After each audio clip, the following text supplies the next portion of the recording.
Hey, just a quick tutorial on how I do these panoramas. There are 3 images I took earlier on the reservoir. 1, 2, 3. They're in a line to try and take in the whole reservoir. So I need to check the image size. 3000 by 2000. Okay, so I'm going to create a new background file, just a new file. It's going to become the background. So each one is 3000, so 3 of them are 9000, and they're 2008 high, and 300 is the resolution.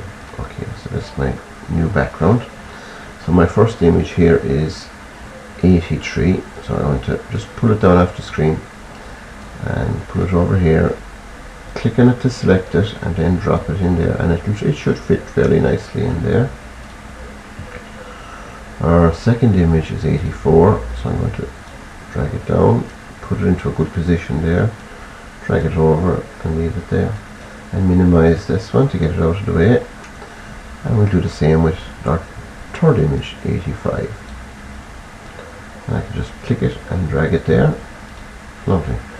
Now it's a case of lining them all up in such a way that we get some sort of a nice match. I'm going to undo the locked grids because that won't allow me to move around pictures with fine details, but now I will. I'm just going to, with Control Plus, I'm going to expand. As you can see, I have all my layers here. I have the first image, second image, third image. I'm going to work to bring the second image over across on the third image, slightly bigger as I can see. So that was probably due to, that happened when I was taking the picture. Let's make it slightly smaller to match it. And yeah, I'm happy enough with that. This isn't the perfect science, but it's a bit of fun.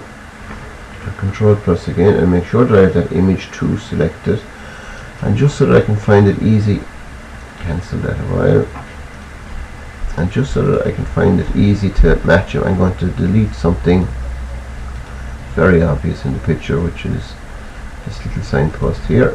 Okay, selection tool again, and now we'll drag it across.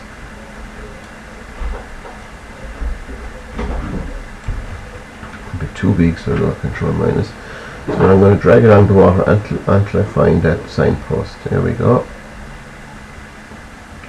And we'll move it up a bit to match the shoreline, as you can see there. Now there's an obvious difference here, so I would suggest that the picture needs to come down a little bit. That's because it was slightly bigger than the other image. We can go Control Plus again. This is a bit time consuming, but it is fun, and they're fairly well matched up there. Problem is we've lost our alignment here, so I need to drag the whole lot up again, trying to keep all that. There we go. And we can go to the bottom of the image this time and bring it up until I'm happy with the shoreline. Now, click OK. Well, as you can see here, we have an obvious difference here in this, so we're going to have to do a bit of deleting. 100%. So make sure we have the right. Oh, we go for a soft edge brush. There we go.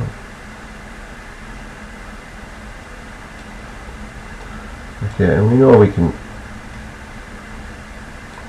pretty much, we know we have a good overlap.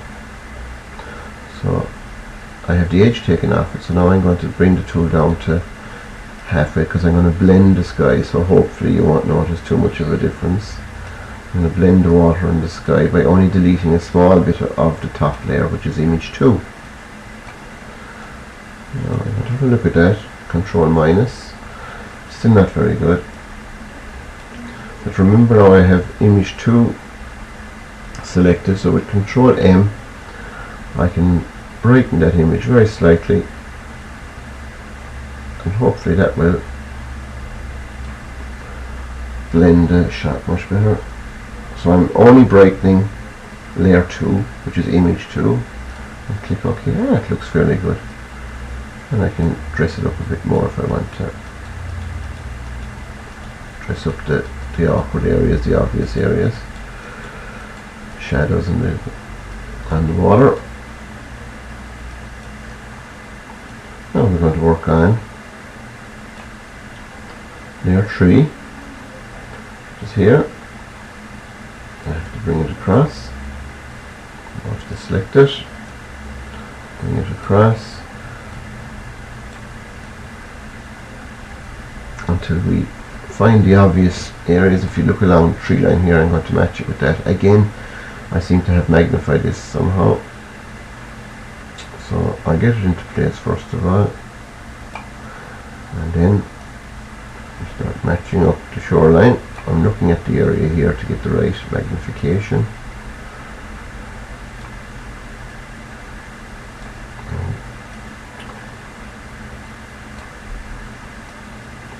Bring it into place now, and I'd be almost happy. There we go. Bring it down a little bit and move it up. Pretty good. Now, since I adjusted the aspect ratio, bring that back in there. I'm going to have another look. And we get out our deletion to it again. Apply.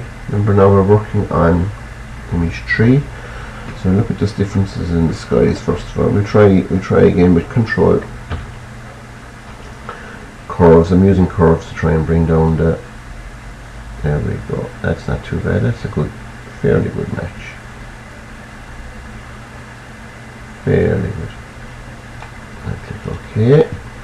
And now I'm going to start making sure the tree is selected. I'm going to start deleting it at 53%. I went down that twice. Now I'm going to make a bigger tool. Gives me softer edges. And hopefully we can somehow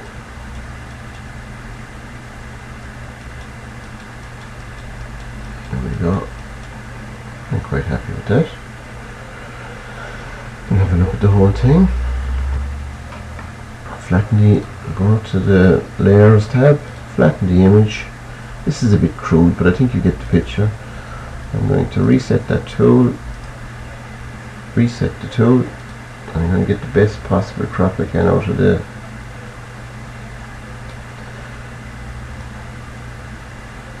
what I have left to work with. Into that. And there's my